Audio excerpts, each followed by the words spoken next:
Нека сега да затворим за малко тетрадката за работа в клас и да отворим жълтата тетрадка Jumpmat на страничка 15.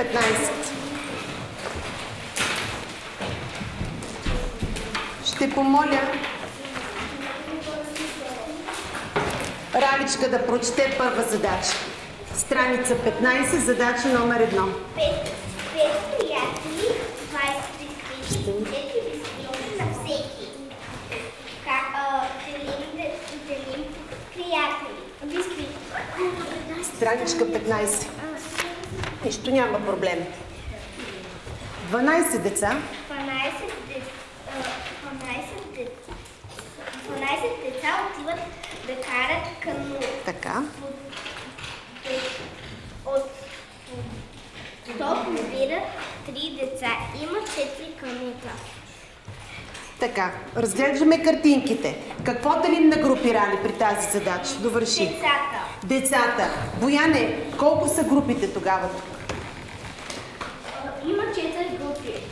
4 групи. Добре, а в група колко са децата, Али?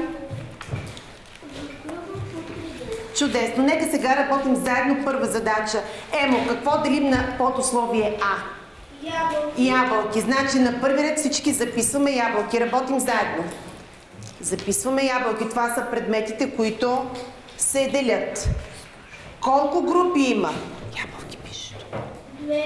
2 групи, казва Емо. Съгласни ли сме всички? Така, Ники, написа ли го ти?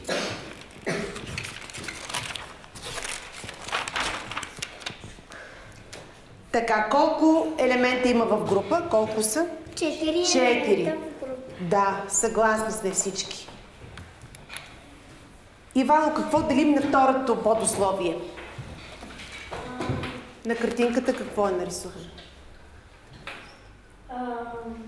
Звезди. Звездички. Така.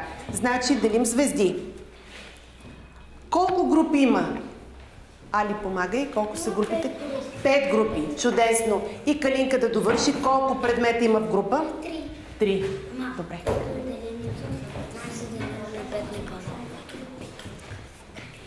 Няма нищо, пишем групите. Сега, започваме втора задача самостоятелно. Разделили сме си мястото на 4 подусловия. Работим сами. Аз ще мина да проверя. Използваме кръгчета за групите,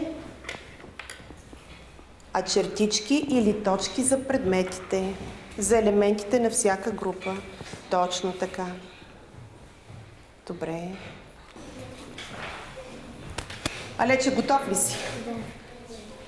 Тук проверихме ли всичко? Добре.